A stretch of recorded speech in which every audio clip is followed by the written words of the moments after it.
संभल का माहौल बिगाड़ने में याचिका दायर करने वाले लोगों के साथ पुलिस और प्रशासन के लोग जिम्मेदार हैं। वहां के भाईचारे को गोली मारने का काम हुआ है। पुलिस के सिपाही से लेकर के अधिकारियों तक ने अपने सरकारी और प्राइवेट हथियारों से गोलियां चलाई। हम बनते तो बहुत कुछ हैं, ये मानती नहीं सरकार। हम यूं ही नहीं कहते थे कि संविधान नहीं मानती। ये खुदाई जो है हमारे देश का सौहार्द, हमारे देश का भाईचारा, हमारे देश का गंगा जमनी तहजीब को खो देगा। ये यात्रा रुकी क्यों नहीं है? यात्रा ले जाओ दूसरी तरफ। संभल जो इसलिए जाना जाता था कि भाईचारे के साथ वहाँ रहते हैं लोग। वहाँ अभी से नहीं, सदियों पुराना भाईचारा हजारों साल से इसी तरह रहते आए हैं। लेकिन अचानक ये जो घटना हुई है, ये सोची समझी रणनीति के तहत वेल प्लान्ड हुआ है और वहाँ के भाईचारे को गोली मारने का काम हुआ है। जो घटना हुई है वो सोची समझी साजिश है। वहाँ जो खुदाई की बात लगातार अध्यक्ष महोदय देश में कोने कोने पर भारतीय जनता पार्टी और उनके सहयोगी और समर्थक शुभचिंतक बार बार खुदाई की जो बात कर रहे हैं अध्यक्ष महोदय, ये खुदाई जो है हमारे देश का सौहार्द, हमारे देश का भाईचारा, हमारे देश का गंगा जमनी तहजीब को खो देगा। मैं आपका धन्यवाद इसलिए भी देता हूं कि इस महत्वपूर्ण जो साजिश हुई, और वो साजिश सोची समझी इसलिए मैं बोल रहा हूं। उत्तर प्रदेश का चुनाव था, पहले 13 तारीख को चुनाव होना था और 13 तारीख के चुनाव को उन्होंने बढ़ा करके 20 तारीख कर दिया। और इस जो घटना है मैं आपके सामने पढ़ना चाहता हूं। अध्यक्ष महोदय, ये यात्रा रुकी क्यों नहीं है? यात्रा ले जाओ दूसरी तरफ।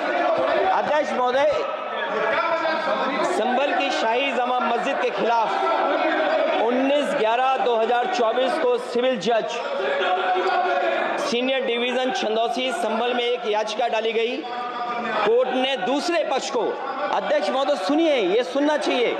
हम यूं ही नहीं कहते थे, आप तो संक्षिप्त में बोले। अध्यक्ष महोदय, हम यूं ही नहीं कहते थे कि संविधान ये मानती नहीं सरकार। हम यूं ही नहीं कहते थे कि संविधान नहीं मानती। जब प्लेसेस ऑफ वर्शिप एक्ट है, प्लेसेस ऑफ वर्शिप एक्ट है, हम बनते तो बहुत कुछ हैं। संभल के शाही जामा मस्जिद के खिलाफ 19/11/2024 को सिविल जज सीनियर डिवीजन चंदौसी संभल में एक याचिका डाली गई। कोर्ट ने दूसरे पक्ष को सुने बगैर उसी दिन 19/11/2024 को सर्वे के आदेश दे दिए। ताज्जुब की बात है, संभल के जिलाधिकारी संभल और पुलिस अधीक्षक संभल आदेश को पढ़े बगैर 2 घंटे के बाद सर्वे के लिए पुलिस बल के साथ शाही जामा मस्जिद पहुंच गए।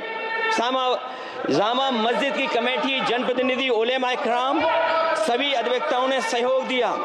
जिलाधिकारी संभल और पुलिस अधीक्षक संभल ने 2.5 घंटे सर्वे के बाद कहा, आप सब सर्वे पूरा हो चुका है और अब रिपोर्ट कोर्ट को भेज दी जाएगी।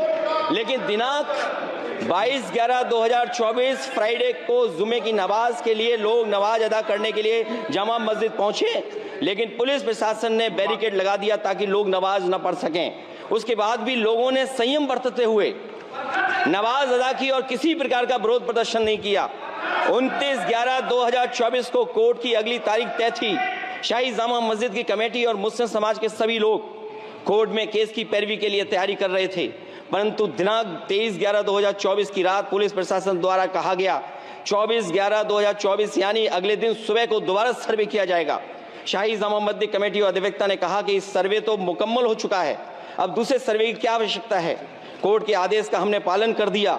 अगर दूसरे सर्वे कराना है तो दोबारा आदेश करवाएं। कोर्ट के आदेश के बाद हम दोबारा सर्वे करा देंगे। लेकिन जिलाधिकारी संभल और पुलिस अधीक्षक संभल ने कोई सुनवाई नहीं की और तानाशाही दिखाते हुए सुबह के वक्त से पहले शाही जामा मस्जिद आ गए। शाही जामा मस्जिद कमेटी और मुस्लिम समाज के लोगों ने फिर भी धैर्य रखा और दोबारा सर्वे के लिए अंदर ले गए। सर्वे के दौरान करीब 1.5 घंटा बाद जब जनता को सूचना मिली तो वो इकट्ठा होना शुरू हो गए। लोगों ने सर्वे का कारण जानना चाहा तो सर्किल ऑफिसर ने उनके साथ गाली गलौज की और लाठीचार्ज करवाकर बुरी तरह जख्मी कर दिया। इसका विरोध करते हुए चंद लोगों ने पत्थर चलाए, जिसके बदले में पुलिस के सिपाही से लेकर के अधिकारियों तक ने अपने सरकारी और प्राइवेट हथियारों से गोलियां चलाई, जिसका वीडियो रिकॉर्डिंग है, जिसके एवज में दर्जन लोग गोलियों से घायल हो गए हैं। 5 मासूमों जो कि अपने घर से सामान लेने के निकले थे, उनकी मृत्यु हो गई। संभल का माहौल बिगाड़ने में संभल का माहौल बिगाड़ने में याचिका दायर करने वाले लोगों के साथ पुलिस और प्रशासन के लोग जिम्मेदार हैं। इनको निलंबित किया जाना चाहिए और हत्या का मुकदमा चलाया जाना चाहिए, जिससे कि लोगों को इंसाफ मिल सके और आने वाले समय में कोई इस प्रकार की संविधान के खिलाफ और गैर कानूनी घटना को अंजाम न दिया जा सके। अध्यक्ष महोदय, ये लड़ाई दिल्ली और लखनऊ की है। No, please. कभी दिल्ली पहुंचे थे जिस रास्ते, वही लखनऊ वाले उसी रास्ते पहुंचना चाहते हैं।